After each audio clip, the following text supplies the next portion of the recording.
Hey there, gang. Patrick King here. Thanks so much for tuning in. Episode 2 of our new audio broadcast, Talking About Horses, our live broadcast. If you're tuning in on Facebook, you can catch us live. If you're tuning in afterwards, you can catch us on YouTube. And exciting news, you can also catch us now on iTunes. So be sure to check that out if you get an opportunity. Coming to you today with our special guest, I'm pretty excited to have on the phone with me Miss Madison Shambaugh, also known as Mustang Maddy. Madison, thanks so much for joining. Thank you for having me, Patrick. Awesome. So before we get started, do you prefer Madison, Maddy? How do you prefer? Maddy's good. Maddy's good? Okay, great. Yep. Great. So, all right. So, Maddy, for the, I don't know, probably 5 people in social media land who don't yet know who you are, do you want to give us a couple minutes, just kind of a couple quick seconds, tell us who you are? Sure. So I am a 23-year-old horsewoman. I'm from Colorado and Indiana, kind of grew up part-time in both, and now mainly Colorado. And I kind of grew up with a mixed discipline background, working with some problem horses, colt starting, and in 2013 got my first Mustang and was just totally hooked on the whole wild horse deal, and really kind of wanted to do something and, be active about it. And so I started doing the Extreme Mustang makeovers. I did 3 of those. And about a little over a year ago, I actually started traveling, teaching and doing what I call Meet the Mustangs demonstrations, educating people about the plight of the Mustangs, their story, and kind of what lessons, as humans we can take away from them. And then also incorporating some zebras into the act. So that's kind of what I've been up to for the past year here, is teaching and sharing these guys with the public. That's fantastic. Awesome. So I gotta ask, and there some of my students know this about me. I've done some zoo animal training in the past, so seeing you with the zebras really kind of piqued my attention. How in the world did zebras get involved? Right. So that is a very good question.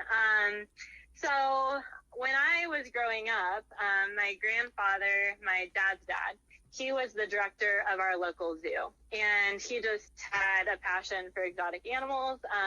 He had buffalo and zebras, in his backyard. He had a pet wolf at one time and all sorts of crazy stuff. So, I remember when I was younger, I'd go out and I'd try to get close to the zebras, and, you could get maybe 30 foot from them. And then if you just, made a weird step or, whatever, they'd just, run off. There was definitely no getting close to them. So I never imagined I'd be training them. It kind of became a reality for me after the Extreme Mustang Makeover in 2015. I found out about this zebra filly that was for sale like 40 minutes from my house. And so I went out to see her and really wanted, at that point, I was still kind of trying to get my name out there, and still kind of just I'm always wanting to learn and improve myself and challenge myself.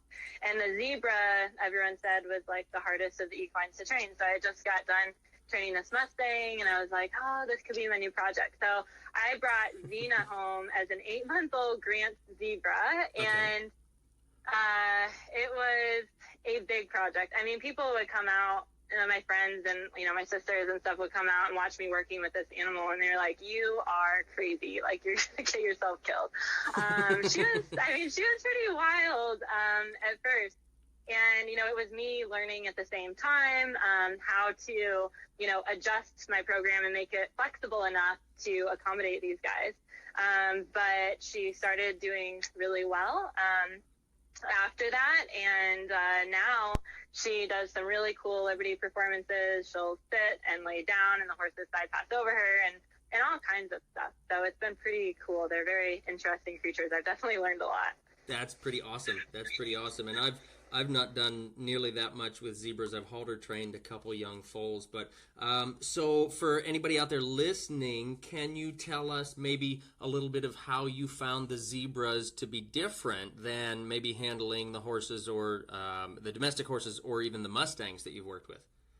Absolutely. So part of the show that I do, I actually go ahead and explain, some of the differences genetically between a Mustang and a zebra. So, some of these Mustangs have had about 500 years of natural selection type breeding, and the zebras have had millions evolving in Africa, like I said, for millions of years to survive the fiercest predators on earth and some of the harshest conditions. So they are hardwired to have incredibly strong instincts, a bite that won't let go, a kick that can kill. They're incredibly dangerous in the wrong hands. I know several trainers who have been injured working with them.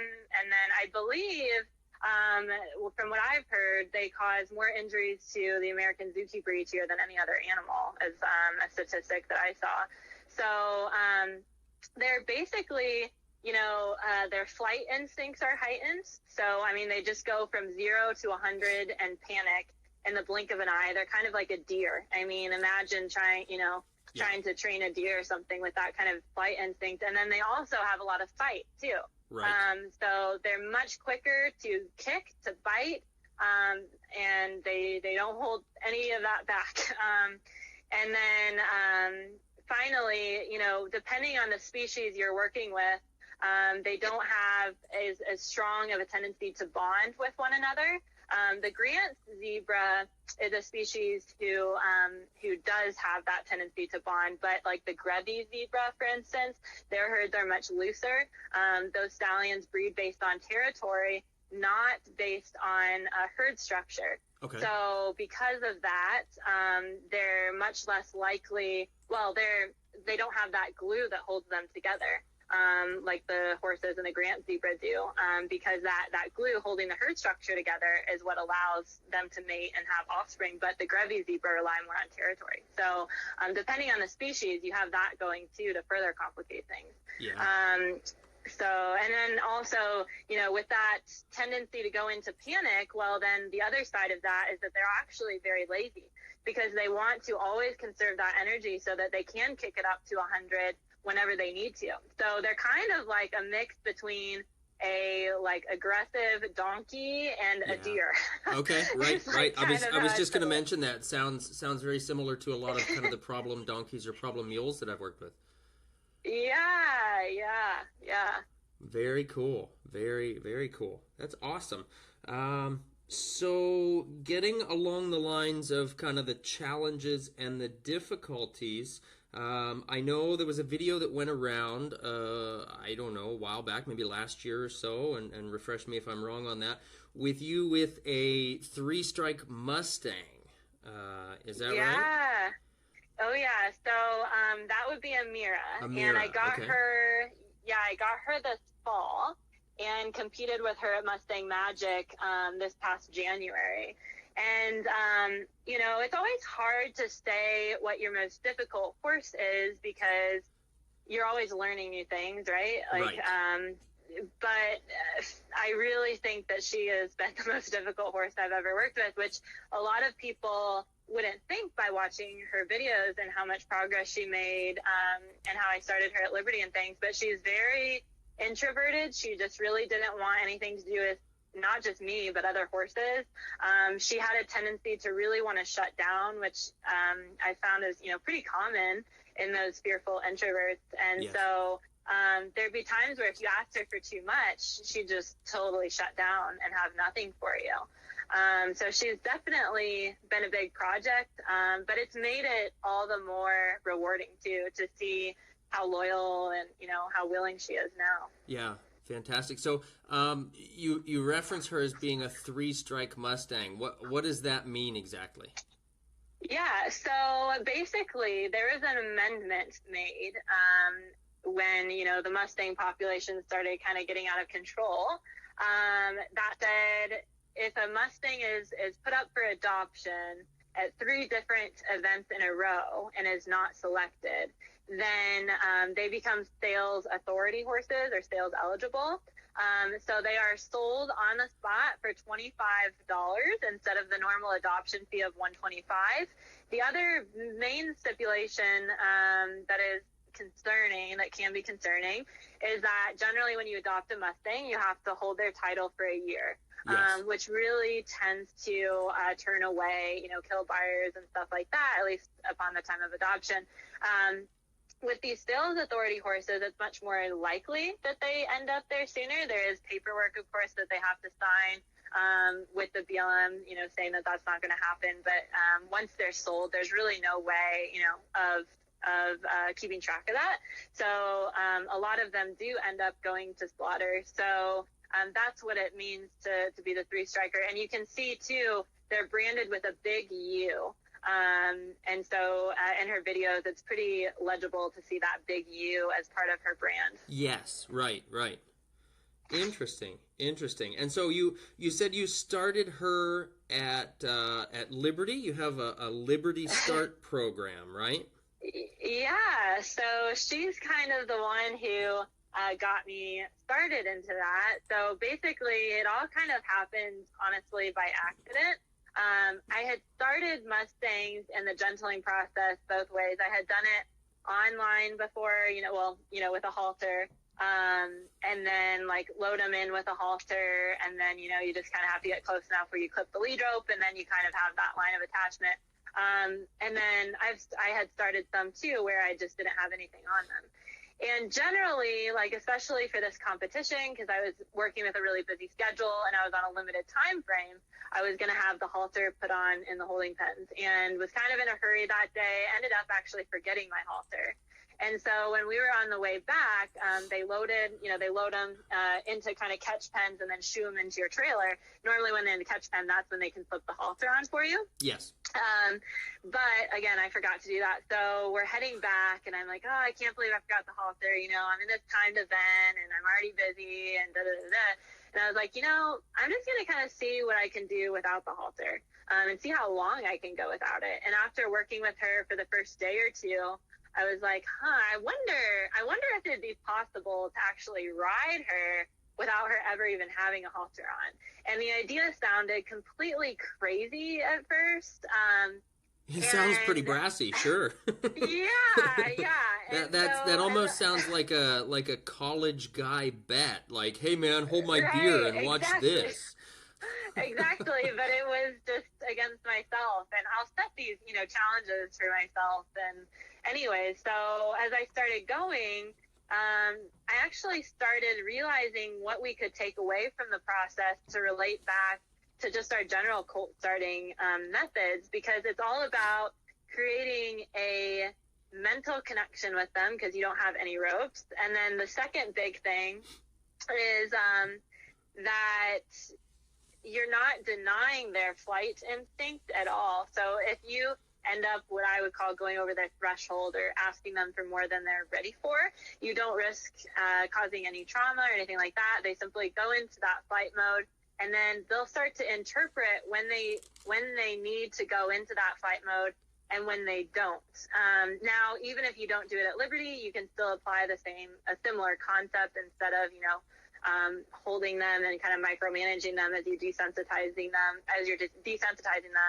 just sending that excess energy around, so that they start, like I said, really interpreting what the cause to go into fight and what isn't, which is just as paramount to their survival as going into that fight. So it was pretty interesting, everything I learned, kind of taking away from it. And I actually really think that that's kind of what saved me with this horse, because I think if I had gone more of a traditional route with her, she just, like I said, was such a difficult horse.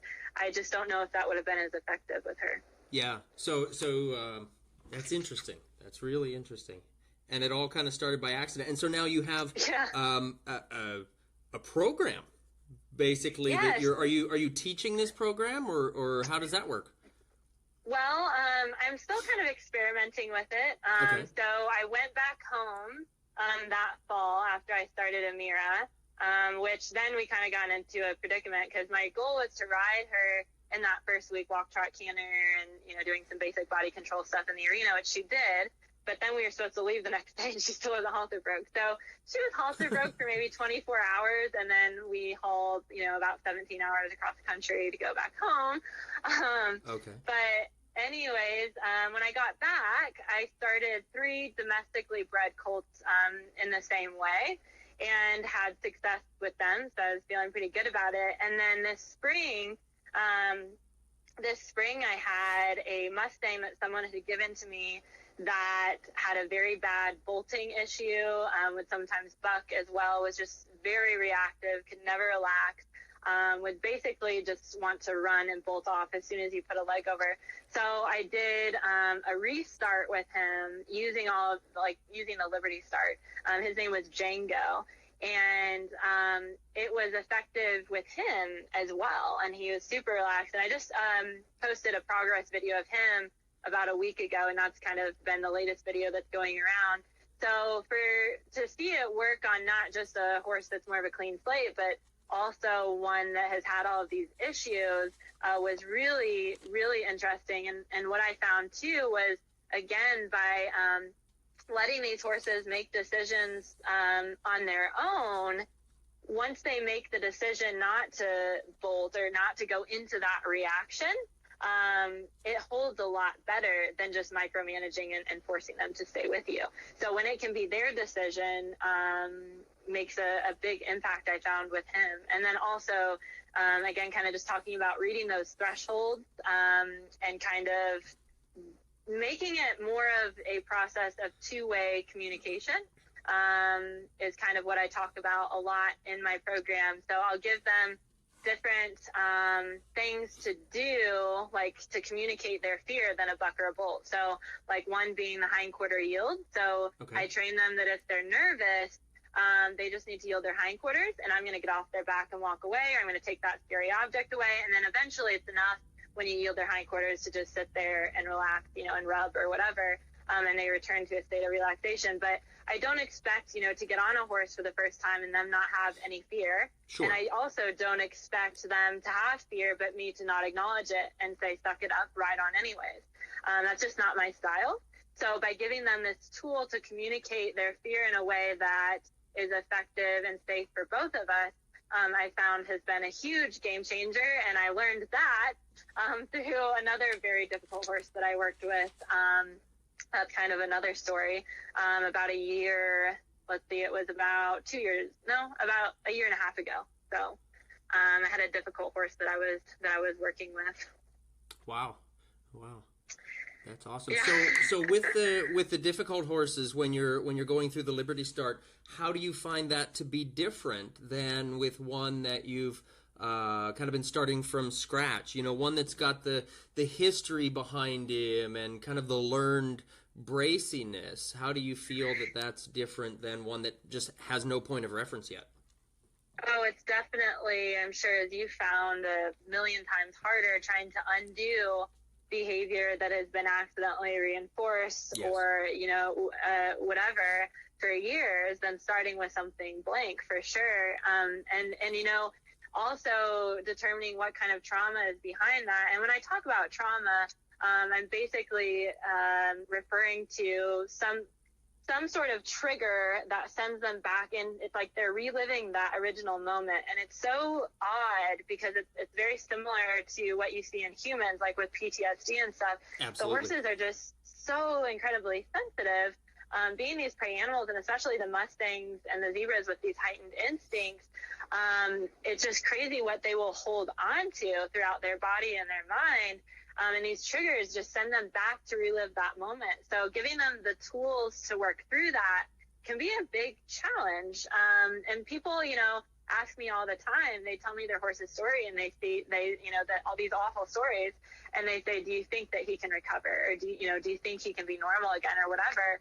And I guess I just have a very positive outlook on things, but I believe anything is possible. It's just a matter of how much time and resources you're willing to put into those horses, and whether, you know, the price is worth that outcome for both you and the horse. So. Absolutely. Yeah. And I think that's a really big piece of that. There's honestly just some owners that aren't willing, or maybe I should even say in their current situation aren't able to offer those horses the amount of time that they need, you know. Sure. And I like the way that you refer to that kind of as a PTSD challenge. I refer to it a lot of times as their past life experiences.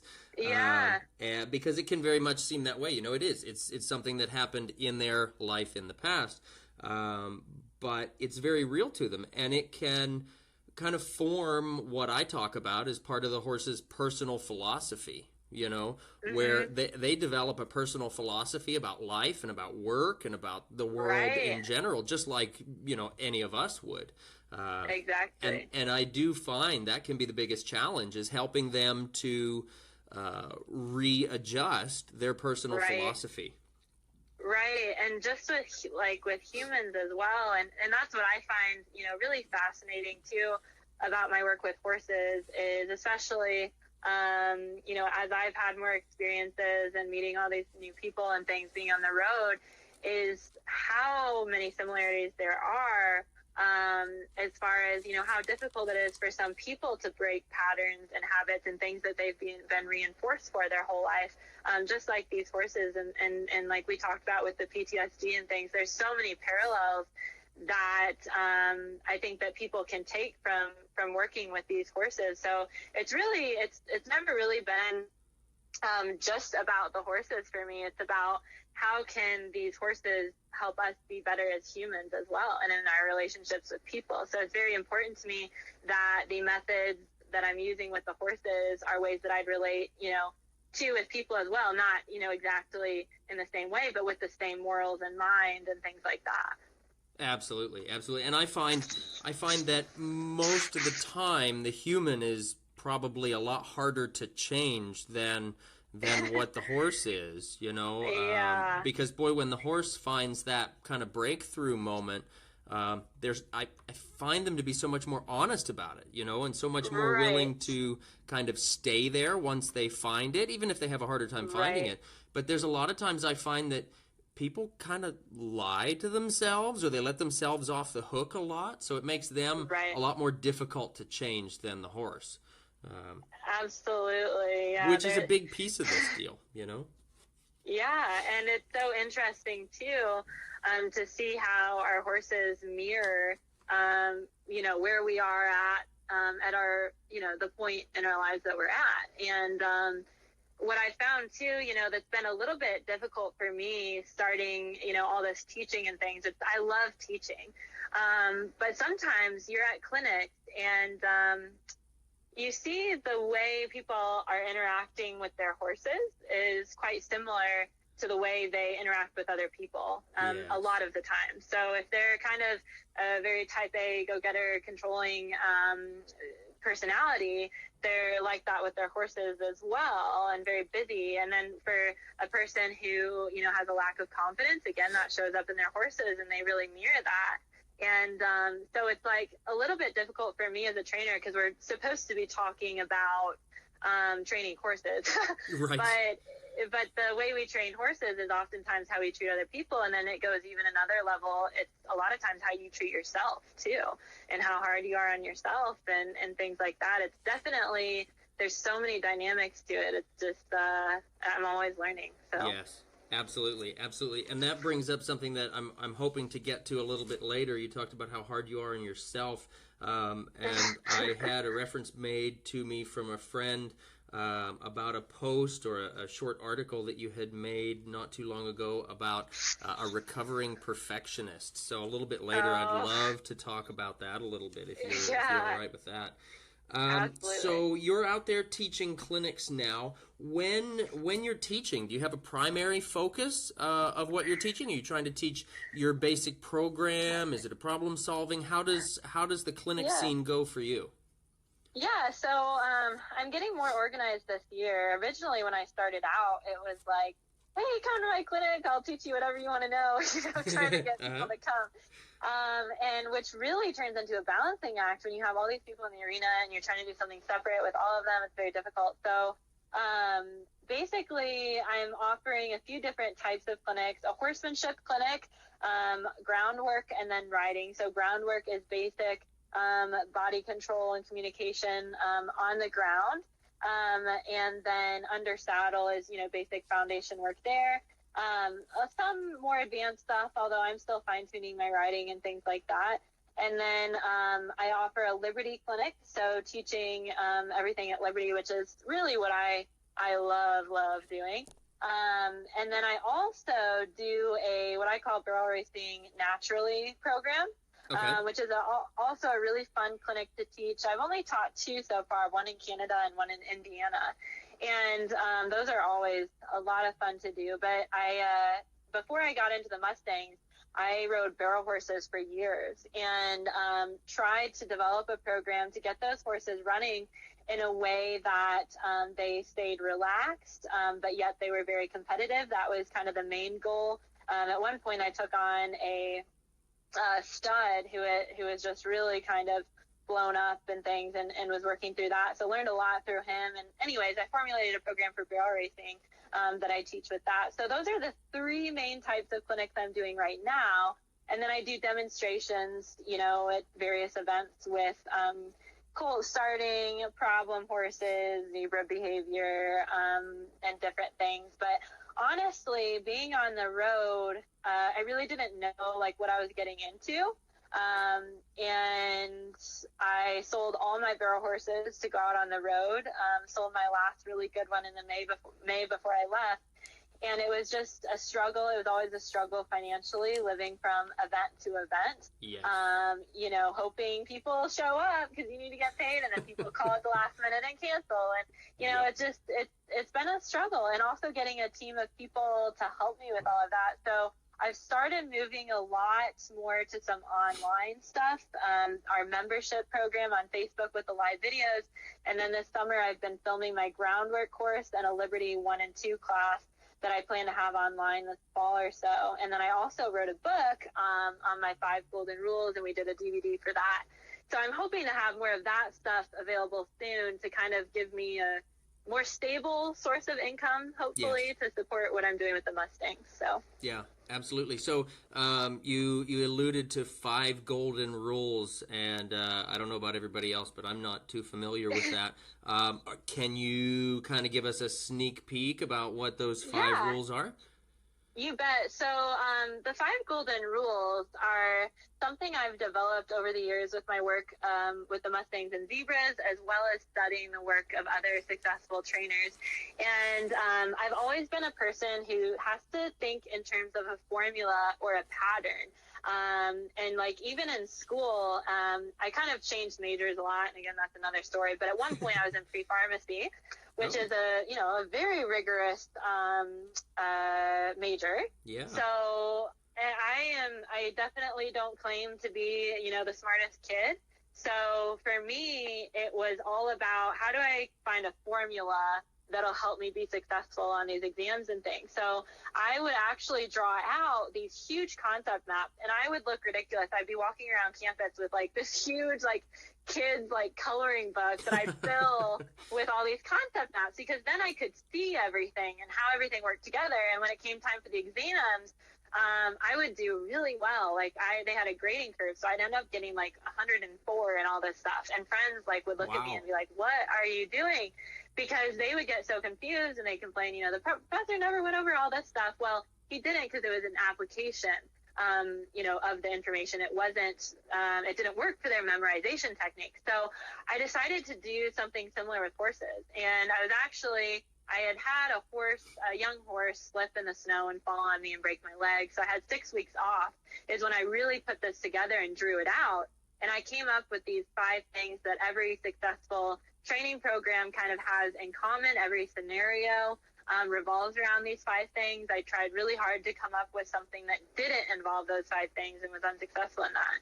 And they allow for flexibility. So I've tested it with burros, with zebras, with horses, any discipline, it doesn't matter, any breed of horse, because they allow for enough flexibility in the program. But for me, when we're out there working with our horses, we need to learn how to apply information, not how to memorize, 300 scenarios. That's, overwhelming and impossible to do most of the time. So for me, it really kind of put everything, made everything click, and it was very easy to teach people. People could catch on sooner because they were more aware of what they were doing. So the first two rules focus on motivation.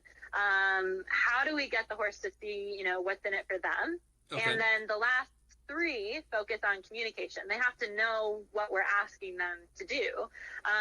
So if you can get your horse, if you can get them to be motivated and you can have clear communication, it doesn't matter if you're going out to win a barrel race, reining show, jump, whatever it is.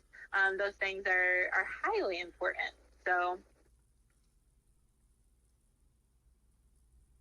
that's pretty cool. Okay, awesome. Are you gonna like tell us what these 5 golden rules are? You got me on the edge of my seat here, girl. Damn it! Yeah. Give us a. Let's see. So the first rule is all about using reinforcement to reward our horses. And basically, a lot of people think that when a horse offers an unwanted behavior, that there's going to be punishment. And for my program, it's all about reinforcing the wanted behavior so that the unwanted behavior dissipates. That doesn't mean I won't go into defense if a horse were to come at me or something, but that's very different than going into offense and, offering punishment. Right. So it's based on reinforcement, and I explore the 2 different types of reinforcement, both positive and negative. And I kind of look at, the basis is negative reinforcement for my program, because looking at what motivates your horse, well, they're first motivated by safety and comfort before they're even, interested in food. They're not going to compensate their safety and comfort to get a treat. Right.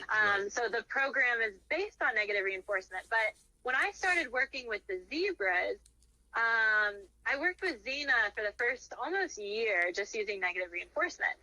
And one day I decided, I'm going to give this positive reinforcement thing a go. I had a really negative view on it because I had always been told, well, you're bribing your horse, you're going to create a pocket crazy horse, you're going to create a disrespectful horse and all this stuff. And what I learned was it's not positive reinforcement that's bad, it's the way we've applied it. And so if we can use it in a way that just supplements our negative reinforcement, it actually makes those releases more powerful. Yes. And it can have a lot of implications for horses who have been through trauma, horses like Amira who tend to shut down. Because if you're limiting yourself to just one way of motivating your horse, you're going to have to use more of that motivator to get the response you want. And sometimes you're having to use so much pressure. It's like, a lot of people don't feel comfortable with that even. It just, once you're just constantly adding pressure, the horse starts to give up. And that's when they go into that shutdown mode. So if you can add in another motivator, you don't have to use as much pressure either. So I've definitely been experimenting with that. And I really just kind of found that if you're limiting yourself to just negative reinforcement, it's kind of like a guy, a fix-it man who comes to your house and sets down his toolbox and he takes out, one tool. And, you can pound a nail into the wall with a wrench, but it's not going to be the most effective one to get you there. Right. So that's just one of kind of the rules.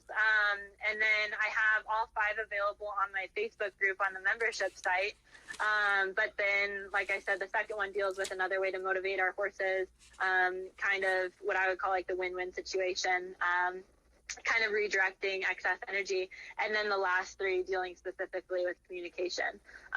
So those are available on the membership site as well. Gotcha. And then that's what I just got done writing the book on.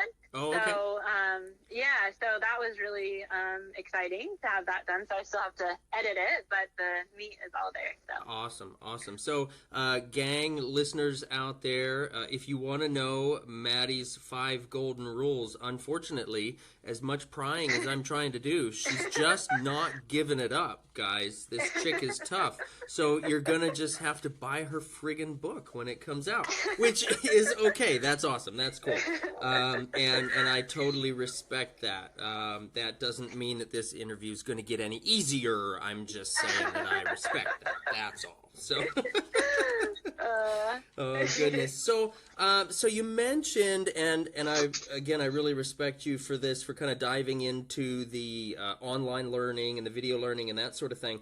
You mentioned the idea of the clinics. You know, sometimes people cancel last minute, and you're kind of scraping pennies probably for the next meal. I know exactly what that's like because I live on the road teaching clinics basically 7 days a week.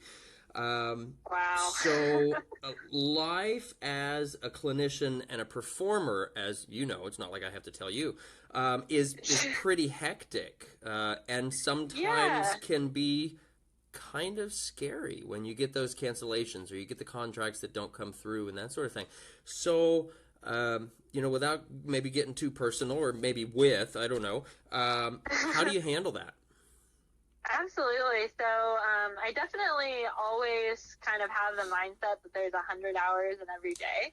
And for me, the past few years, you know, when I got out of college, I thought, finally, I'm out of school. You know, I'm going to have plenty of time to do all of these things. And it totally was not the case. I got more busy than ever. And it's like you spread yourself so thin that the quality of your work starts deteriorating too. And when I set out on the road, I was going to teach clinics, and I was also going to perform. And I found it to be a huge struggle to get a team of horses ready, because it's not like I'm performing with one horse, right? It's 4 Mustangs and a zebra. Right. So I have to get them ready, and then I also have to be teaching, which takes a lot of energy, you know, as you know. And I'm actually naturally very introverted, but I'm just so passionate about horses that, as you can see, I could talk all day about them. Right. But it really does, you know, take a lot out of you. And so then I added, you know, now I have 5 Mustangs on the road and 2 zebras. And I think back to the days where I had 4 Mustangs and 1 zebra, and I'm like, oh, that was so easy. Yeah, so that's another reason, you know, I'm trying to do more stuff online. But you know, as far as dealing with it and different things that I do to deal with it, I really just it got to the point for me, like my body couldn't keep up with it. I was making stupid, you know, like mistakes from being tired and worn out and physically and mentally drained, that I started having injuries. And I hurt my back. It was about a year ago now. And that was kind of a wake-up call for me. Like, okay, you need to really look at, first of all, why do you feel like you have to keep yourself, so incredibly busy, and really try to develop a way that would allow me more freedom, which is, you know, what I've done, you know, with the online stuff that I'm trying to do. And so I guess, like, for me, when I come into a problem, which I really kind of give a lot to my parents for this, but when I encounter a problem, I'm always looking for, okay, what's the solution? What can I do to get out of this, or to recover from this, or what can I learn from it? That's a big thing. I think everything happens for a reason. Mm-hmm. And so, you know, for the most part, it's not really gotten me too down. It's more just like, okay, what am I going to do to make this better? How can I make this better? And I'm, like I said, always trying to learn and, you know, from other people and things. So whenever I'm driving, if I'm not on the phone, you know, taking care of business things or talking to family, I listen to audiobooks on ways to run a business, on self-improvement and self-growth and all those kinds of things. And, that has been huge for me to, you know, explore new solutions and, okay, how am I, you know, going to get through some of these different things? So reading has always been a huge thing for me, and being able to explore all those different ideas has been huge. So that's awesome. That's awesome. Very cool. So getting into the business, it seemed like, at least to me, I know we've kind of been, you know, chatting online a little bit for the last maybe 2 years, seems like we tend to cross paths going through the Midwest, and we never are in a situation to actually catch each other at a clinic or at a venue. But we're always sort of crossing through there. So it just seems to me, and correct me if I'm wrong, it seems to me like fairly recently, the last year or so, you've gotten quite a bit of fame and recognition for what you're doing. Yeah. Which is great to see. And of course, I know it always seems like, everybody says, oh, overnight success and all that garbage, right? It's crap. 20 years of hard work to become an overnight success. Right. But as a young female trying to run this business, and I don't want to make this sound like a sexist question at all, but as a young female trying to run a business, trying to hit the road and be a clinician and teach people and all that stuff, how do you feel about that? Do you feel that this industry, this business, is maybe a little tougher for women, especially younger women like yourself, or how do you feel about that?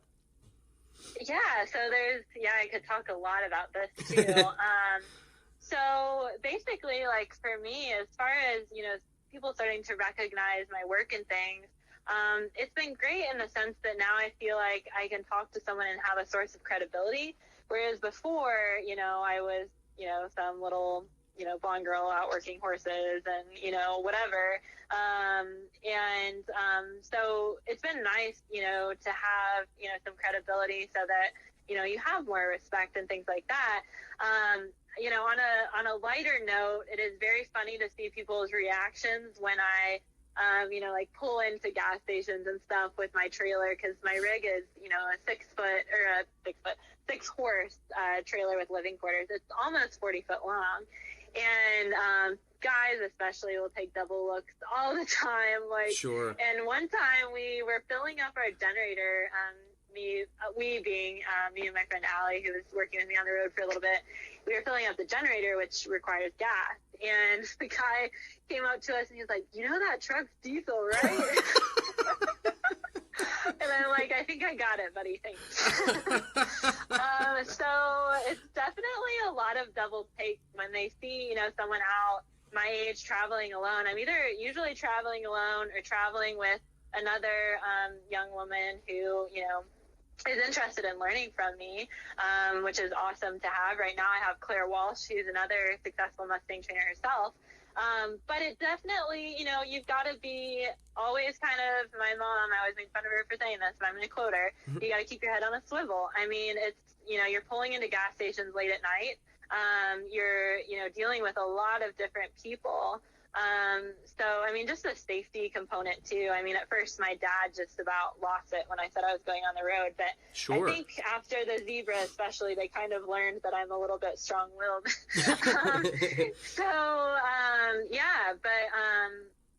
And as far as the industry, I feel like, you made a good point. It's not that we're being sexist. It's just that there's different, you respond to different ways. There's different gender roles and things like that. And I do think, my opinion from my experience, is that some guys find it a little threatening if you're a girl and you show up and you do end up doing well.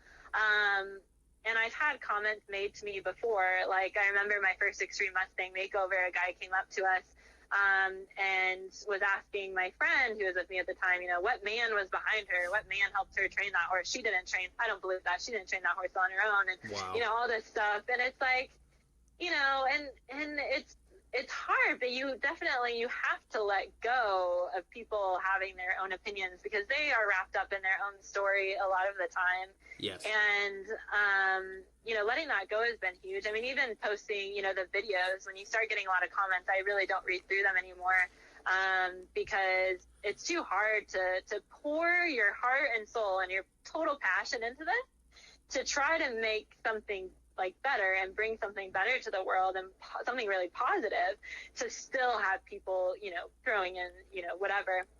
And so, I mean, I've definitely run into that. And when people feel threatened, that's definitely when they tend to lash out. Yes. So for the most part, everyone's been really great, but I've definitely had encounters that, have, definitely shown a little bit of light on how it may be, different, for a female in the industry. And I don't have a lot of guys come to the clinics. The guys who I have been awesome. Good. But I feel like, me being a girl too, I don't know if that makes it a little bit weird for them to sign up and learn from a 23-year-old girl, if they're, an old, cowboy who's been doing this for years. Right. I can see, we have lots of male auditors, so maybe they're just kind of standing on the sidelines right now, kind of seeing what it's about. Gotcha. Well, if it makes you feel any better, this August will be 17 years that I've been teaching clinics.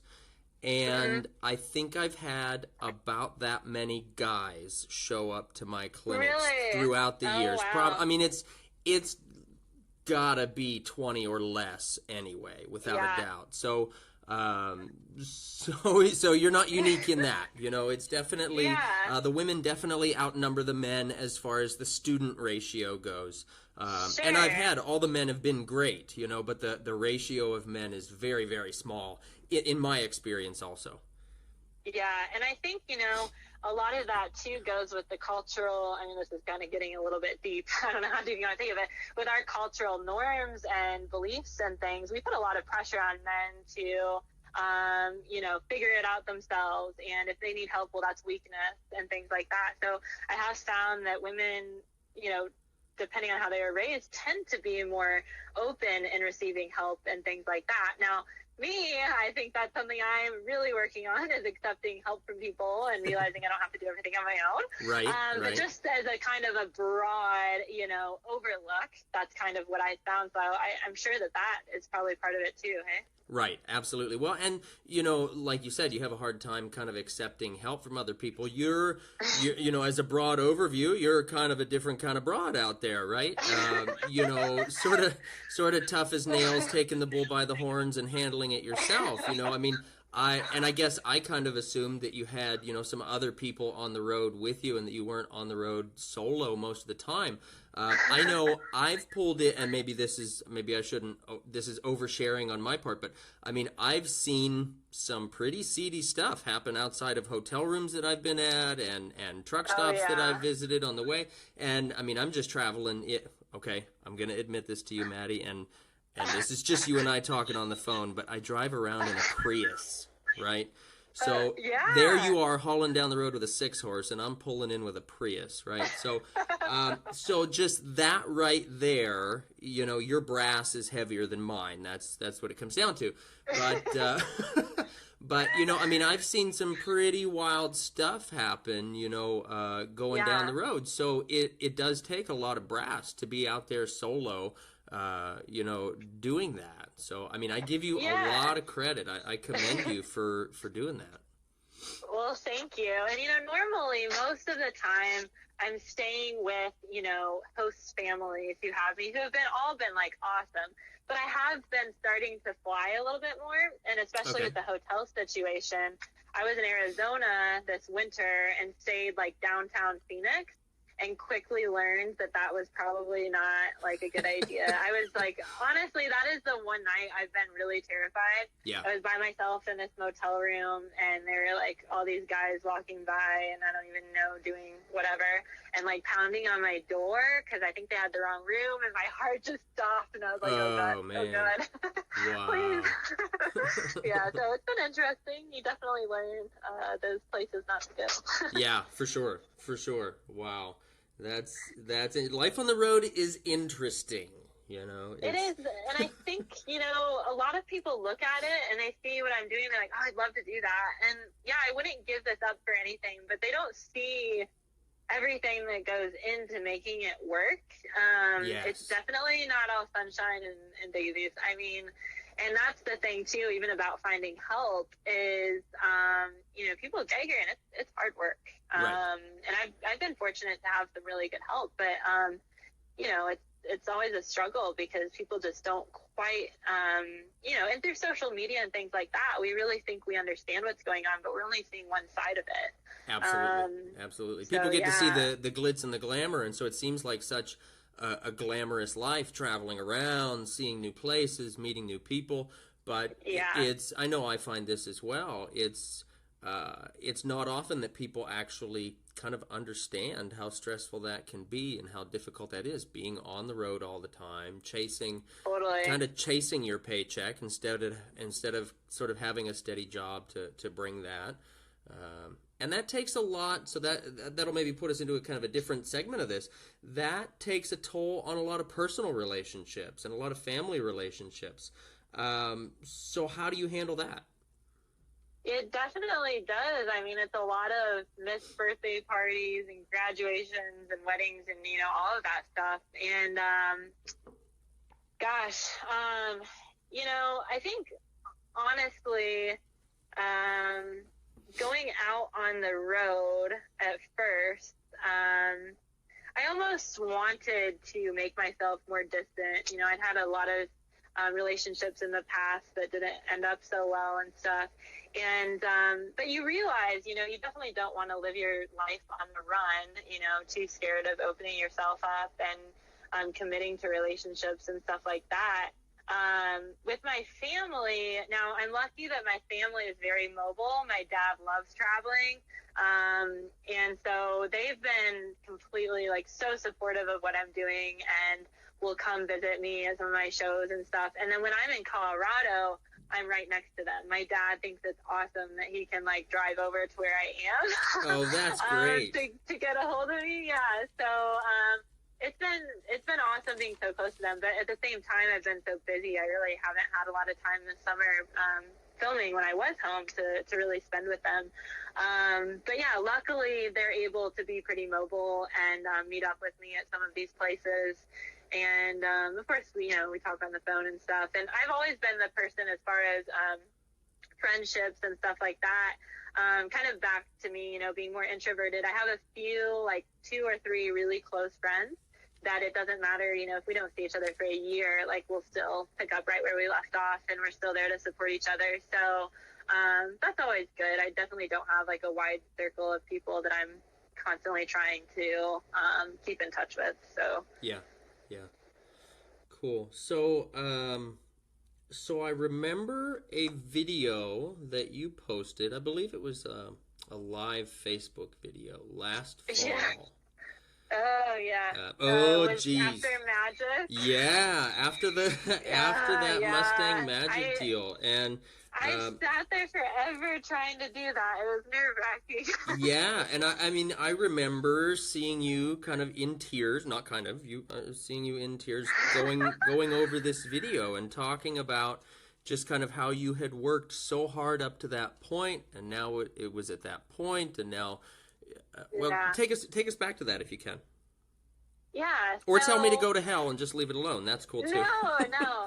It's very important to me, that I talk about these things, and kind of going back to me always trying to kind of be independent and do everything on my own. I definitely not wanted to show anyone my emotions, and if I'm hurting, I keep it to myself. I suck it up. I'm like a zebra, Right. A little better. And so, but again, I learned, living life, the human life, is all about experiencing those emotions. And if I can, if I'm on a platform now where I'm communicating with a lot of different people, then it's important not just for myself, but for others, that I lead by example of being open and showing those vulnerabilities, to show other people that, this isn't the perfect world. It's very easy to think that, when things go wrong, you're alone, and you're not. And if we can all be willing to open up and share that, I think that we'd have a lot more support with each other. So, that was one of the main reasons that I wanted to do it, because I looked at that phone and I'm like, what am I doing? I can't do this. There's so many people on Facebook, and I was like, right. But you have to show people what goes on behind the scenes, and that I'm going through the same struggles as, whoever else that is doing this or doing whatever that they're doing is. And so that was really important to me. And, basically what I was talking about in the video is, it gets kind of complicated, because you can get really reinforced and rewarded for making achievements, and you start to develop a dangerous belief system that you are what you achieve. And for me, Mustang Magic was super emotional. It was nerve-wracking as hell going in there. But it was a huge accomplishment for me, just out of a personal growth standpoint. And then, of course, we ended up winning, which was also very awesome. But once you get that high, and then you kind of come back to reality. And oh my gosh, I'm so behind in all this office work. You know, I have all these bills due. And you're like jolted back to reality after having a really big high. Yeah. And also, you know, going back to the tying your happiness to achievements, that can be dangerous too, because once you achieve something, you're like, oh, now I'll be happy. And then you're like, oh, you know, there's all this stuff I still have to deal with and things like that. So, you know, there's a lot of different stuff going on that I wanted to share with people. And I hope that I continue to be able to do that, to just be very open and, you know, just real about everything, and hopes that that'll help other people too. Right. Well, and that ties us into that idea of what you have called beautifully imperfect. So I'm going to kind of take us to that post that you made the 12th of July this year. And you said in there exactly what you said here. I am what I accomplish and how well I accomplish it. And if I can kind of read a little from the post, and the perfectionist is born. We live our lives lost in a dizzying cycle. Please perform and perfect. And then you go on to talk about, you know, the truth about perfection not being attainable and wasting our lives searching for something we'll never find. And then being able to let go of that. You are enough. You're not defined by your achievements. And you can't make the whole world happy, but you can be real. So was that kind of the event that sort of chucked you into that mindset? Or how did you find a way to let go of that perfectionist? Or did you really? Yeah, right. So it's definitely like that's, you know, and I really believe that true change happens over time. That's why we kind of, you know, give relatives a hard time if they come back, you know, after a summer of being away and they're a changed person or whatever. And so it's definitely something that I have to work on every day because it's so ingrained in me. And I think that that's one of the reasons that my life has gotten a bit out of control in the sense of just how incredibly busy it is. I have way too much going on because I constantly think I have to do this or I do that, you know. And I really digging deep and getting to the core of it, you look at a lot of values, you know, you have about yourself and things like that. And just looking at horses, for instance, you know, when I got into horses, well, it wasn't enough. You know, you're not a good enough horse trainer if you just, you know, work with green horses. Well, it's not enough that you're starting colts, you know, so then you do the 2-day or, you know, whatever 2-day colt starting challenges I did in 3.5 hours. And, you know, well, it's not enough that you're doing that. You have to start a wild horse. And then, no, it's not enough. You have to do a zebra. And then, no, it's not enough. You have to do, you know, a horse, like a wild horse at Liberty and all this stuff. And, you know, those things can be great if they're for the right reasons. But for me, I think, you know, initially, especially, it was about, I never felt like I was good enough. I never felt like I was a good enough trainer. So maybe once I train this wild zebra, finally I'll be good enough for myself. And you're always working towards this, exactly that level of perfection that you can't possibly reach. And then you waste your whole life trying to get there. And it's just, you know, seeing too, like the big thing for me, honestly, was seeing my little sister and saying, you know what, I really don't want her going through the hardest years of her life in high school, thinking she has to be perfect and, you know, that she has to lose weight to be pretty and that she has to do all of these things to be enough. And so for me, it was like, I think that some of that change was inspired not just for myself, but for others around me. And for all young, I mean, men and women, but especially young women, I mean, there's a lot of pressure on them to be perfect and nice and, you know, all these things that we hold them up to.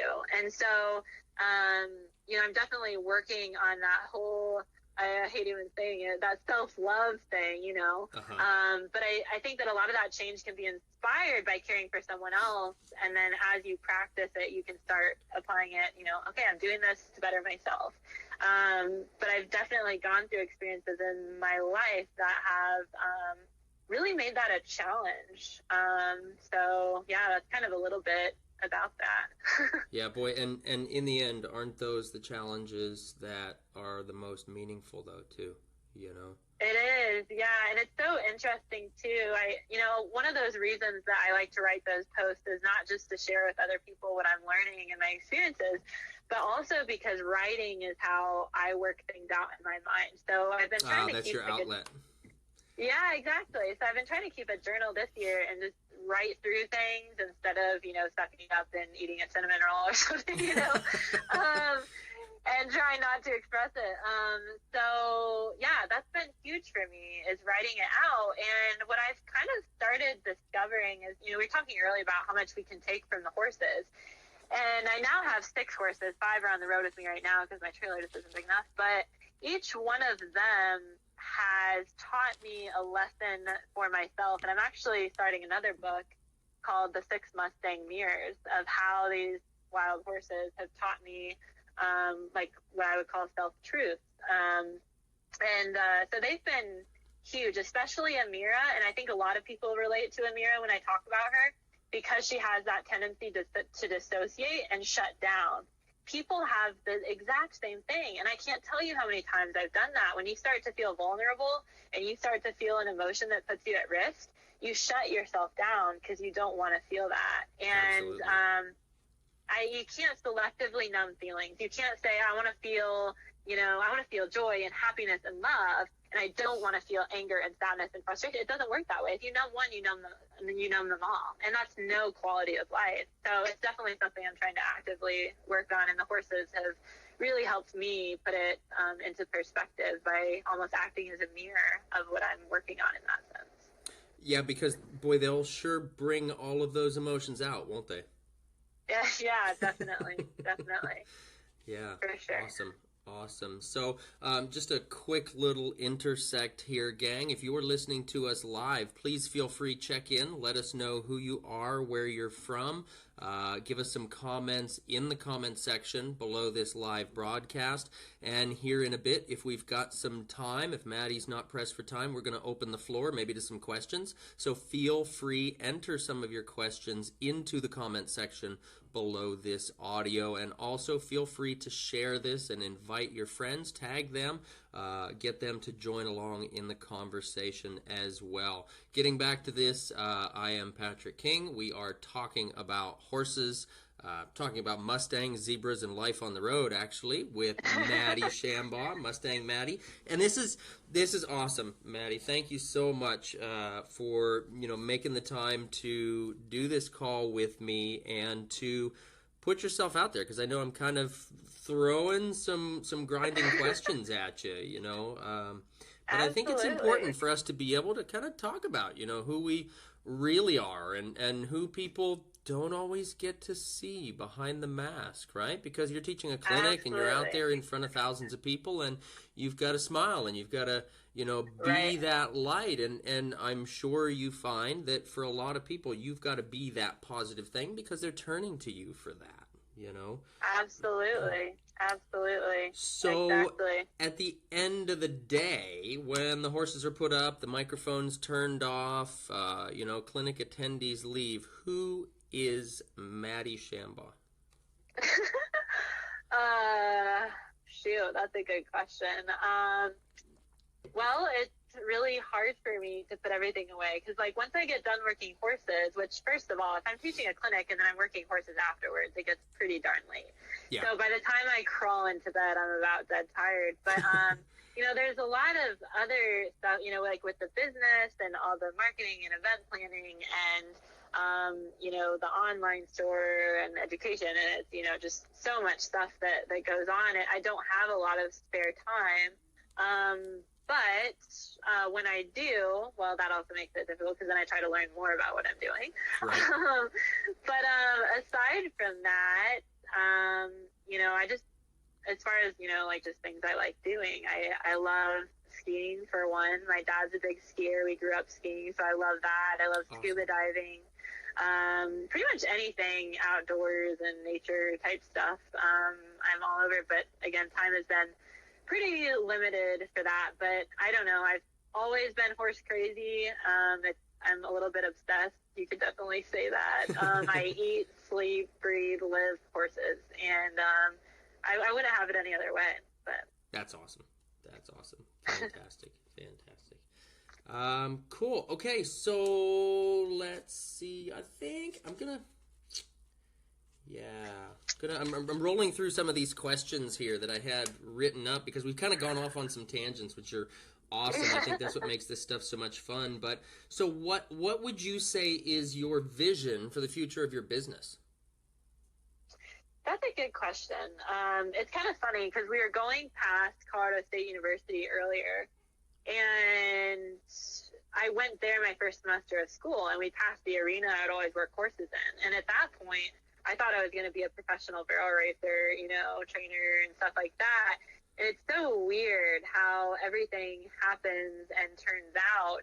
I never could have imagined I'd be going down the road with, all these Mustangs and zebras and things.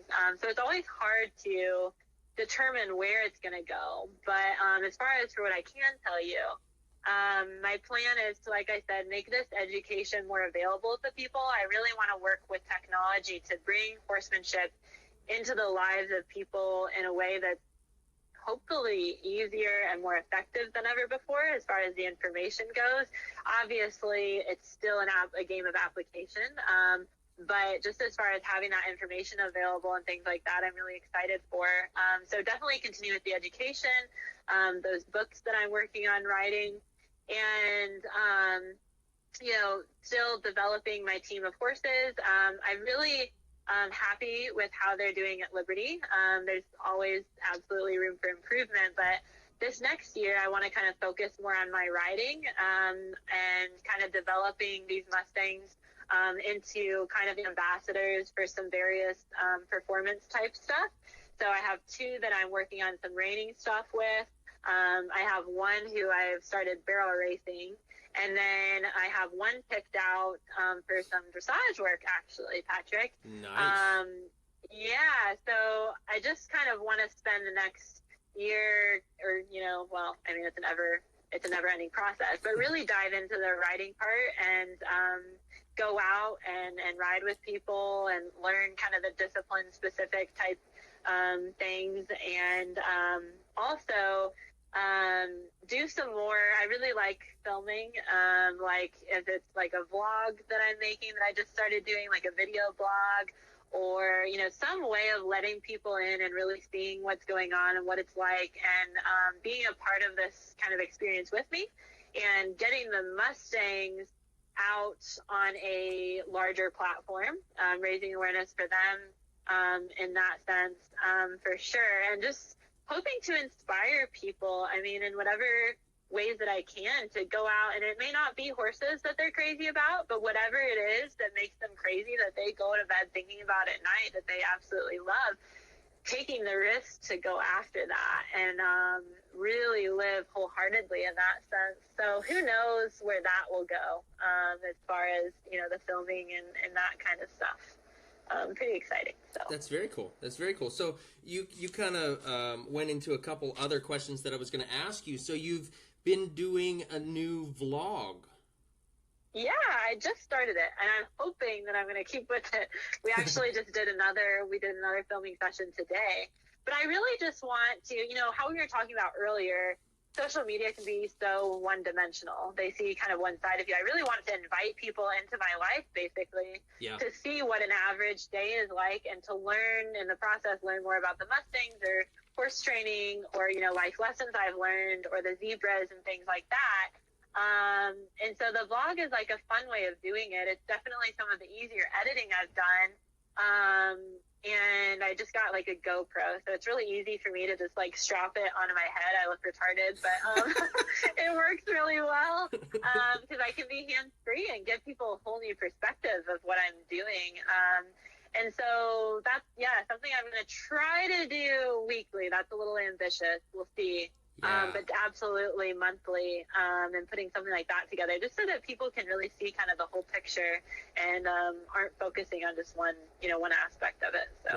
Right. That's very cool, and it is pretty ambitious to want to do it weekly. It's that's something that time to do these extra things, right? Because you're busy enough with the horses and the zebras and the the traveling on the road and the teaching the clinics. Finding the extra time is really difficult. I know I've been doing for the last, well, now 7 months, I've been doing what I've called my almost daily question and answer live videos. And, oh, wow. you know, we're half a year into it, and I've only got about 100 of the videos done, so it's not a daily thing, but I tell folks it's almost daily. Yeah. And basically what it comes down to is there's places where I don't have reception to be on, you know, Wi-Fi or anything like that. Sure. And it's hard. Like you said, at the end of the day, gosh, you're done with the horses, you're done with teaching. At the end of the day, you're just dead to the world practically, right. you know, so it can be kind of tough. I know for me, I've found it kind of exciting, you know, so I kind of think of it as a, you know, a side game or a side hustle, whatever you want to call it, where, you know, I enjoy it so much and it's energizing for me to be able to do it. But, you know, in the end, the time is pretty difficult. And so that's where this idea with the weekly audio broadcasts came from. You know, it's finding the opportunity to spend, you know, 1 day a week with folks like you know, and other horsemen and horsewomen around the country and that sort of thing. But gosh, coordinating everybody's schedules can sure be tough. So yeah, absolutely. But it is so much fun, you know, and it goes to what you said about, you know, being able to connect with other people and learn from others and that sort of thing. Right. And, I mean, gosh, I won't lie. Selfishly, you and I have been sending, you know, messages back and forth over Facebook saying, hey, where are you going to be? You know, we're passing through. Right. And we haven't had a chance to get together and talk in any capacity. So, you know, I'm kind of selfish. I've got this chance to talk with you, and I'm just sharing it with the rest of the world. Yeah, well, the live videos are so awesome because, first of all, it takes the editing out. But second of all, there's an added benefit of people, you know, being able to experience things in real time with you and interact more. And I'm really excited to see how the whole live video thing works, you know, as different clinicians and horsemen and women take advantage of using this as a tool to collaborate and share information. And for, you know, our Facebook group where we have my live training videos and stuff and Q&As and stuff, it's been really neat to interact with those people and do things in real time, which is easier for me and adds an added value to them so that they can see, you know, nothing's uncut. It's all very raw, very real. Right. We're not editing anything out to make us look better as trainers, you know, when we get a hard horse or whatever. So yeah, for sure. There's definitely a vulnerability to it. You know? Yeah, that 3, 2, 1 countdown to go live. Oh my gosh, like, okay, we're going. Exactly. I can't tell you how many times I've sat down to that live video 3, 2, 1 countdown and thought, man, I've got a dry mouth. I need to take a drink of water. Yeah. Or, geez, right. I should have hit the restroom before I did this or something, you know? Right. Yeah. Yeah. It's kind of like, it's kind of daunting at right. first, especially like when I do live Q&As like on my Facebook group. It's small enough where I kind of like am familiar with people and stuff, but I haven't done a lot of live videos on my actual main page just because it is a little daunting. I hope to, you know, make time to take advantage of that in the future and talk to more people on there. But yeah, it's definitely, I mean, you're definitely putting yourself out there. So. Yeah, for sure. Well, and I like what you said, you know, about the collaboration, and that's always been a big thing for me. For years, I've done collaborative clinics. I've actually been fortunate enough to train or to teach with some of my coaches as well. You know, I've taught clinics with Mark Russell, I taught a clinic, I think it was 2 years ago, with John Lyons and folks like that. The collaboration is so important. So I'm going to kind of put us into some sort of random questions here. If you could ride with anyone, speaking of collaboration, right? If you could ride with anyone, past or present, who would it be? Oh, that's a really good question.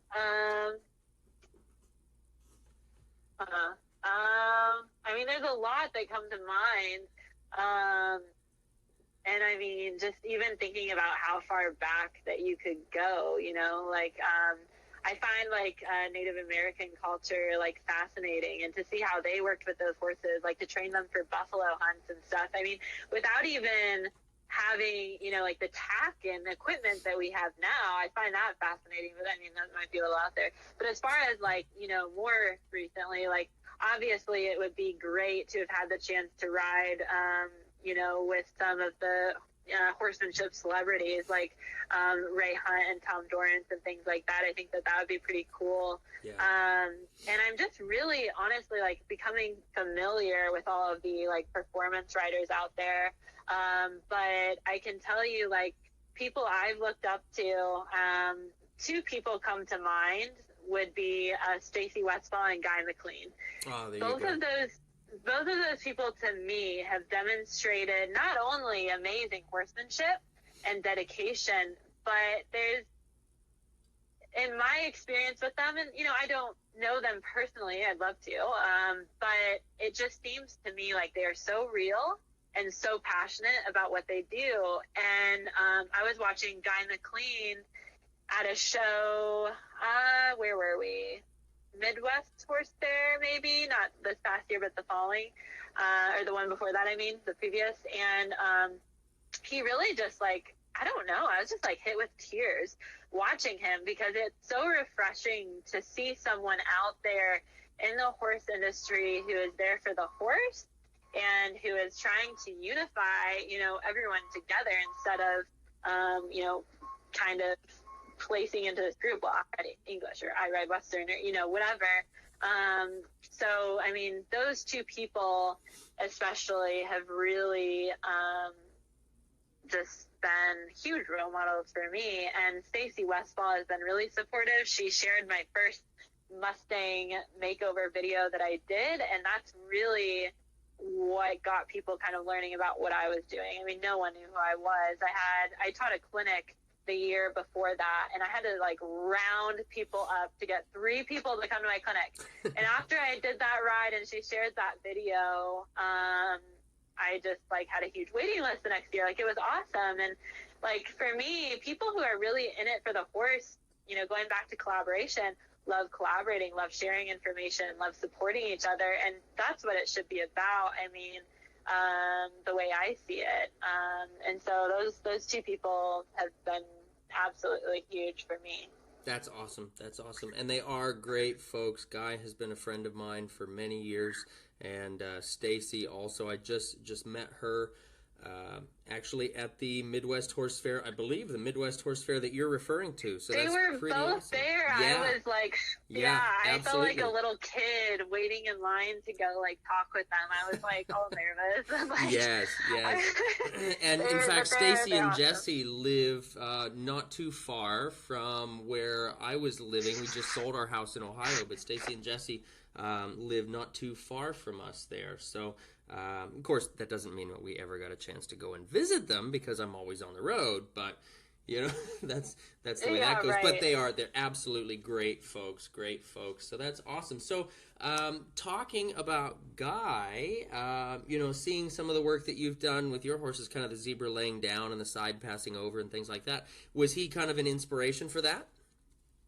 Oh, definitely. I remember the first time I ever even saw multiple horses working at Liberty was with him. He was doing a show, I think it was at Equine Affair, maybe in Ohio. It was actually during that spell where I had that broken leg, and during that time I also went to a bunch of different horse fairs since I couldn't ride, kind of wheeled around, and I saw him, and it just completely moved me. And he opened a door that I didn't know was possible, and I went home and started playing around with it more. And I actually hated Liberty at first because I didn't understand it, and I, just found it very frustrating. And then I just started loving it. And to get multiple horses working with you together has been just so neat. I mean, it's so neat. And Dan James too kind of took me under his wing.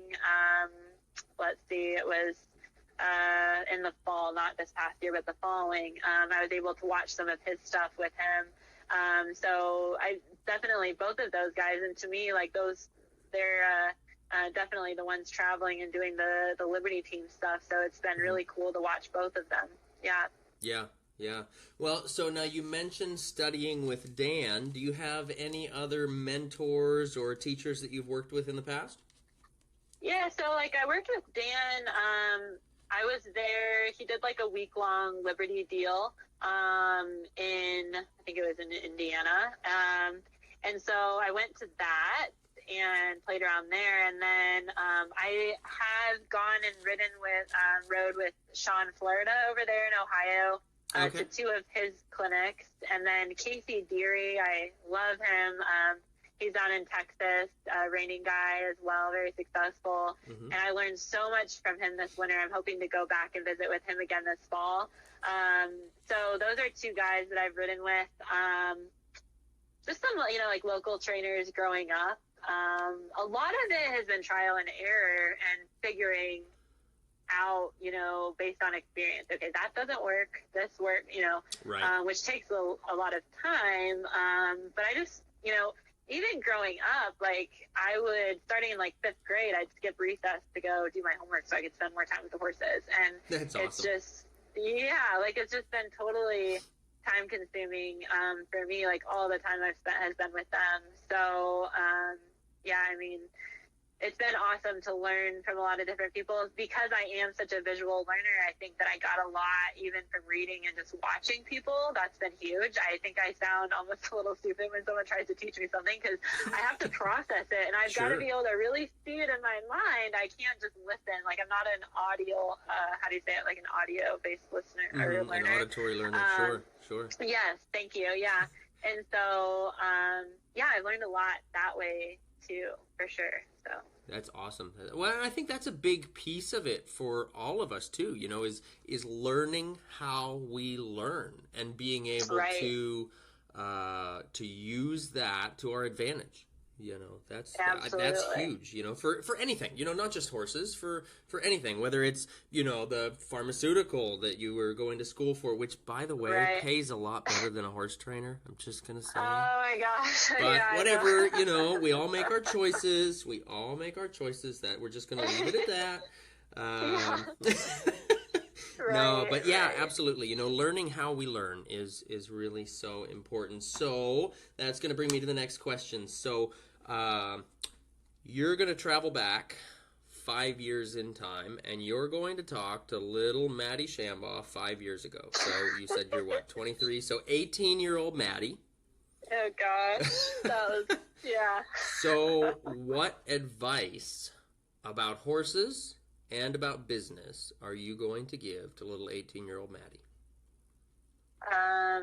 Business. Let other people help you. Don't try to do everything on your own. Perfect. You need to part of finding success and balance with it is finding a team of people who believe in what you're doing and have that vision with you. And I can say this in a very finally relieving way that I think right now the team surrounding me is just incredibly supportive. Everyone's really excited about things. Leah Erickson just kind of took over our management position, helping with everything, and she's just awesome and making things happen, and it's great. But like I said in the beginning, I just wanted to do everything on my own. I thought it was a weakness if I relied on other people. Right.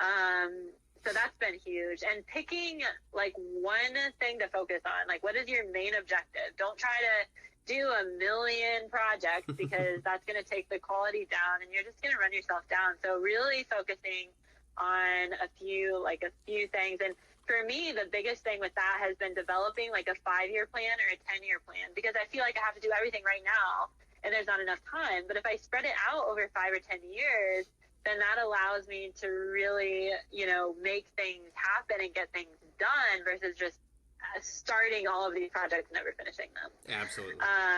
So business-wise, that's what I go with. As far as the horses go, when, nothing is going to be perfect, kind of going back to that theme. And it's hard to not take like any failures or any setbacks, I should say, in training as personal, as saying, I'm not good enough. That's what's really going to hurt you. What's going to help you is using that failure as feedback and saying, okay, how can I prevent this in the future? Or how can I make this better or more effective? And especially with my colt starting, when I really started reshaping my colt starting program, or I should say adding to it, I had done the colt starting challenges and had found a lot of success with those and was feeling like on top of the world, like, oh yeah, I finally mastered this colt starting thing. And then I got this new Mustang Kodiak and kind of underestimated where he was at and things. And again, one of those instances where you're tired and exhausted and it's, you know, midnight in the barn and you're still working horses. Anyways, had been feeling on top of the world and he bucked me off. And that's when I hurt my back and had a lot of time to really think about what I was doing. And I restarted him really taking my time and experimenting with that two-way communication with the hindquarter yield and other concepts and stuff. And so if I had, you know, taken that experience and you know, used it as something that held me back, saying, you know, I'm not good enough to do this or, you know, whatever, and putting my whole personal story in it, then I wouldn't have been able to use it as feedback to actually improve. So I think that that's one of the big things too with the horses. And then, of course, you know, the project thing could go along with that too, not trying to do all of these different things and just focus on a few. So Right. It's like that old saying, you know, if you chase two rabbits, you lose them both. You know? Right, exactly. Yeah, cool. Okay, so bridging off of that, if you were going to give riders advice on one singular piece that they need to focus on to improve their horsemanship, what would it be? I think it would be empathy, taking the time to really understand the world from another's perspective. Yeah. And when we can do that, we can effectively figure out how to build trust, how to build clear communication. But I see so many people who try to apply human psychology to horses or, you know, and not that some, you know, we talked about a lot, there are a lot of parallels, but there's also a lot of ways they're different. Them being, you know, really geared to be this prey animal. And so a lot of behavior that should be seen as fear-based on behalf of the horse is taken as stubborn or obstinate or, you know, disrespectful and things like that. If we were to really take the time to understand the world from their point of view before teaching them how to live in our world, I think we'd have a lot more success. So developing empathy, I think that is a huge, huge thing. That's awesome. I love it. Okay, one discipline you'd like to try but haven't yet. Okay, so yeah, I've gotten a taste of the reining and the barrel racing. Now, with the dressage, I grew up kind of playing with it. I had like a local trainer that I worked with, but I don't really want to say that I really got into it. So I think that would be my next thing, is really looking at more dressage principles and riding, you know, in that discipline and learning about it in more depth would be the answer for me. Awesome. Very cool. And as you know, that's a discipline near and dear to my heart. So good answer. There's bonus points in that one for you. Oh, good. There's definite bonus points in that. So let's see. Okay. All right. I guess we should do this. Are you sponsored by any companies that we need to send a shout out to?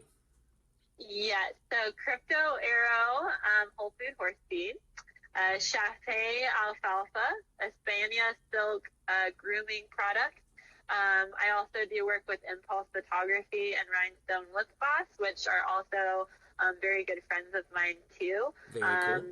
And then Untethered Design Studio does a lot of my graphic design. So all of those people have been super supportive, and you know, for me, the whole sponsorship thing is like, I'm not going to put something out there that I don't believe in. That's just not me. Yep. If you can tell, you know, how I've been talking. So the products that I'm using are things that I really believe in. And those companies are led by people who are very passionate about what they do. So I'm very lucky to call them partners. Absolutely. That's awesome. And I know Espana Silk, you know, I met Trudy. Trudy is awesome. Yeah, she is awesome. She's very cool. Regardless of what she's got, she's just an awesome gal. I love Trudy. She's fantastic. So, very cool. She is. Okay, so let's see. A question that was put out to me, and I would imagine the gal is probably listening, but she's too shy to ask herself. Rachel, who works for me on occasion and has for the last couple years, basically wants to know, and I agree with her here, you got a pretty damn cool fashion style. And Rachel wants to know, where do you get your inspiration for your clothing style? Wow, don't worry, I don't think that she's is, going to like, try to steal it, but she's just, that yeah, is she loves it. awesome. I am honestly like a really big tomboy, and like being like a girl is like really hard for me, like basic girl stuff. So the fact that someone complimented my fashion, like I'm still kind of like loving that. Like that's awesome. But I love like that old, like buckaroo style. Yeah. But it like hence my hat and my boots and stuff. Uh-huh. But at the same time, like I love like kind of more like free spirited, like bohemian hippie type stuff. Like I love that kind of thing. So it's kind of like a weird mix of this very traditional like buckaroo mixed in with this like like hippie type free spirited type thing, which is really cool. It's kind of like with the horsemanship, right? It's like old concepts that kind of start to take on a new meaning or things we can improve in different ways. So anyways, I don't know, I'm trying to think of where like I shop. I love like the Twisted X boots. Those are the boots that I have. Yeah. Totally awesome. recommend those. Yeah. I have their shoe, like other shoes as well that I live in. Oh, are the shoes good too? Oh yeah, That's yeah, cool. For my in Western those. boots, I've been wearing Twisted X exclusively for, gosh, I don't know, Awesome. probably the last 8 years or so, and that's awesome. I haven't tried their shoes yet, so I'm going to have to try that now. Yeah, definitely. And they sent me a few things, and Wrangler also sent me their new jean line, and these jeans, like, I don't think I'll ever wear different jeans again as far as for riding goes, because they have like elastic like waistbands now. They're super comfortable. So a lot of the jeans you'll see me wearing are Wranglers. So really, really love those. And yeah, I'm trying to think. Amazon is always great, but yeah, that's a little bit about clothing. Cool. Very cool. Let's see. We do have another question that popped up here from Kayla. Kayla, I hope you're still listening. Kayla says, "Hey, Maddy, you're totally inspiring. I recently sent my Mustang for 30 days training, and my trainer said the reason most top trainers are men is because women mix their emotions into it. As I'm at the verge of tears and my Mustang won't cross water." Oh, geez. Okay, here we go into this question. No, this is great. Thank you, Kayla, for sending this question. She says, "What do you do to keep your cool when you get frustrated or upset? How do you work through it?" Damn it, Wow. Kayla, that's an awesome question. I'm kind of jealous that I didn't think to ask that one. So, all right, so Wow. Kayla gets the credit for that question, and now you get the floor, Maddy. Okay, so there's two dynamics going on here. There's the gender role thing and how that has a role in emotions, which is kind of interesting, the way that was approached by the trainer that we're talking about here. But then also just in general, when you get frustrated, that's been a huge thing for me. It's definitely frustrating. When you're out there working alone, you're trying to figure something out. You have no idea what you're doing or if this is working or whatever, and I get it. Like, I feel that. But it's important to realize when you feel that frustration right away, you're in unknown territory. It means that you have come to kind of this point at which your tools aren't quite serving you. Maybe it's because you're not incorporating the right way or you're missing a tool. So that's always a sign for me. Okay, I'm missing something here. What am I missing? And it may be hard, but you may have to just pull away from the situation, try to end on somewhat of a good note, and take time working with other trainers or, studying, watching the DVDs or the clinics, whatever, to get that missing piece of information. And if we could approach that frustration with more, okay, I'm getting to the end of my knowledge, how can I get more, versus I'm frustrated, I must be terrible at this, and then I'm going to take it out on my horse because I feel bad about myself. There's all these different things come into play. So not being afraid to go back to the drawing board. What's missing here? That's always like, if you can get to the point where when you start to feel frustrated, it turns instead into a head scratching, like, this is interesting. I've not seen this before. That's when you're making a lot of progress, in the sense that you're really taking those opportunities to learn versus really seeing them as a setback. Nice. I love it. And absolutely, frustration comes in where experience and understanding seems to leave, right? Right. And that's also, and that old saying, I think it was Abraham Lincoln, violence begins where knowledge ends. I hope I'm quoting him right, but it's definitely along those lines. I think I read that on his Facebook page. Yeah, that was yeah. Oh my gosh, yeah. So definitely when you come, violence doesn't require any kind of skill, hitting your horse with the end of your reins or the rope across that. None of that requires any kind of skill. It's people trying to work with things that they don't understand. Right. And same, with people too.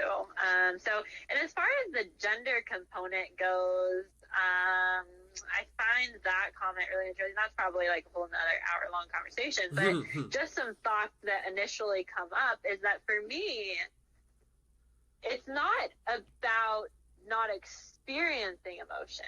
It's just not letting those emotions be taken in the wrong way, in working with your horse. So to be calm and assertive and that calm energy that those horses just stick like glue to is huge. But at the same time, you don't want to suppress energy, because then the moment it's going to come out is when you're trying to get your horse over that bridge or over that water, and you can't do it. And all of these things surface because you don't deal with them. And horses, especially the Mustangs, pick up on when we are incongruent. And what I mean by incongruency is when you are acting like something you're not. And I'm going to give you a quick example because this is just so cool and fascinating. I love this component of it. Working with, there's lots of healing type things that we've started doing with horses and things like that. And I was with my little sister, the other day, and she was having a really rough day, and I told her to talk about it and help me groom some horses. So she was grooming one of my Mustangs, and he was kind of pacing and just a little bit moving around a bit, and as she was talking to me, and she was trying to hold back tears, and the second she started crying and acknowledging that those emotions were there, I mean, she wasn't training the horse, right? She's just grooming it.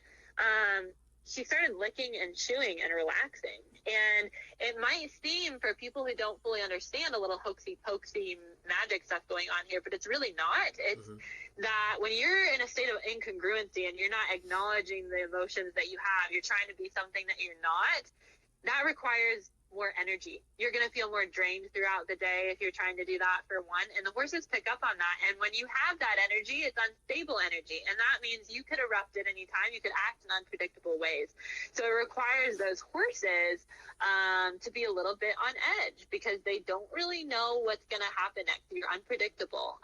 That's a huge red flag when someone is incongruent with their emotions. So, it's definitely not about not acknowledging them. I would definitely say not letting it interfere in the sense that, you don't want to, obviously take emotion out on your horse. That's not what I'm saying. But there's a balance. And I think that either way that you're out of balance can be unhealthy for your horse. Right. Absolutely. And I mean, that's, if we think about the dynamics of the herd anyway, the emotional condition or the emotional state of each horse in the herd is a big part of survival. Absolutely. Yeah. And they've got to be able to pick up on that. They can't go around, if someone sees a mountain lion, they can't go to every other horse and say, hey, I think there's a mountain lion out there. We should think about running here in the next few seconds here. Like, they just all have to pick up on it. Right. And so imagine how sensitive they are to that. Exactly. I mean, totally. Yeah. It's that sensitivity and that kind of emotional synchronicity that Mother Nature just put into the herd that, people ask all the time, well, how does that work? Well, who the hell cares? Just figure out how to use it. Right? Yeah. It just is real to the horses. So we need to be able to manage that ourselves, and utilize that. So Totally. And that's one thing that just, I think, makes horses and just, any equine so unique to work with. That's one of the things that really draws me to them is that quality. So it's really, really interesting to see. Yeah. Awesome. Well, for sure, Kayla, thank you so much for that question. That is a great, great question. I'm going to say, I think in all of these questions that I've had for you, I have one left. And I think I'm gonna make this kind of a standard question across the line for all of these podcast or broadcast episodes. What is your definition of horsemanship? That's a good question. My definition of horsemanship would be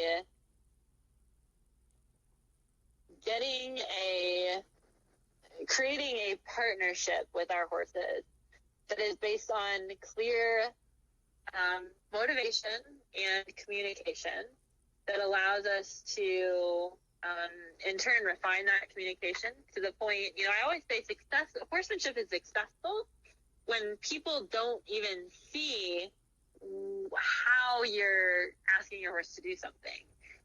It should be that quiet. And that's how horses, get to the point working together in herds like we were just talking about.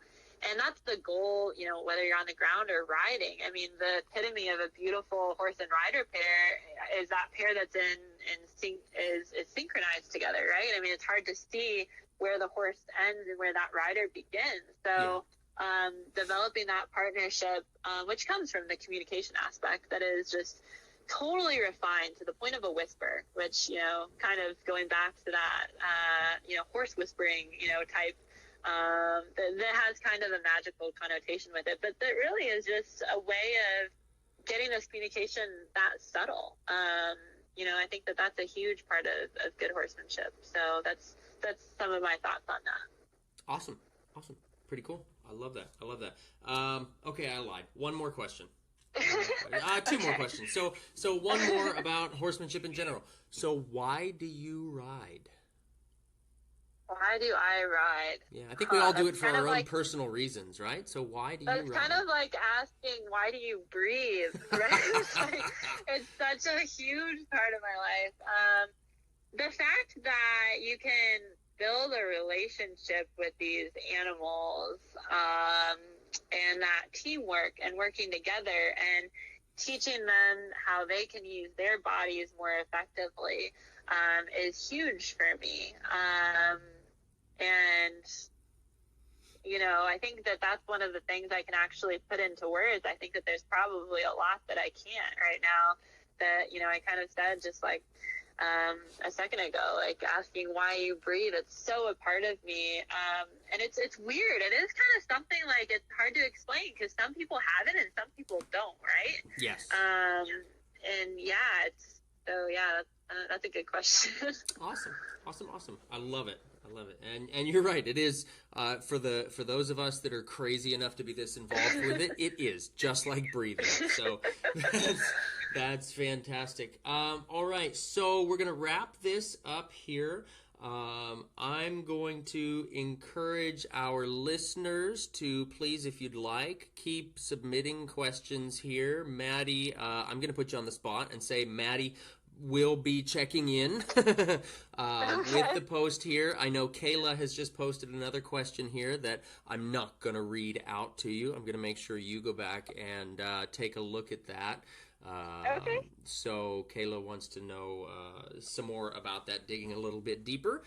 So gang, if you're listening, Maddy and I are both going to be continuing the conversation through the comments section of this broadcast. If you want to check in with us here on Facebook, you can, again, continue that conversation with Maddy and I. Maddy, where can everybody find you? Yeah, so you can look me up on Facebook or Instagram, Mustang Maddy, and that's Maddy. And then also MustangMaddy.com. And if you're ever in doubt and you forget, just search Bridleless Mustang or Cinderella Mustang, and I should come up. Awesome. Cinderella Mustang. Fantastic. And I'd love it, Maddy, if you would, whenever we're done here, if you would go to the comment section on our thread and post your contact information, your website, your Facebook group, all that stuff. That would be great for folks to continue this conversation with you and to get the opportunity to learn from you. And all right, so thank you, Maddy. I really appreciate your time. This has been awesome. We've gone quite a bit longer than I thought we would, and I've loved every minute of it. And I think it's kind of like you said a couple times, a lot of these topics we could spend hours and hours talking about individually. So maybe we'll get a chance to do this again in the future. Yeah, it was fun. Thank you again for having me. Absolutely. Thanks for joining. All right, gang, don't forget, join back every week, every Thursday evening at about 8 o'clock. We are going to be having, that's 8 o'clock Eastern time, we're going to be having our Talking About Horses audio broadcast segment. Next week, episode number 3, I'm going to be joined by my friend Craig Johnson talking about reining horses and horsemanship in general. So don't forget, check back here at Patrick King Horsemanship on Facebook to catch the live feed of that.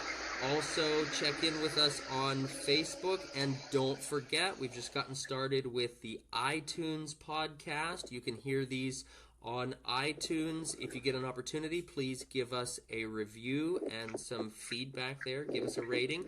We really appreciate it. Gang, thank you so much again for tuning in, and we will catch you next week.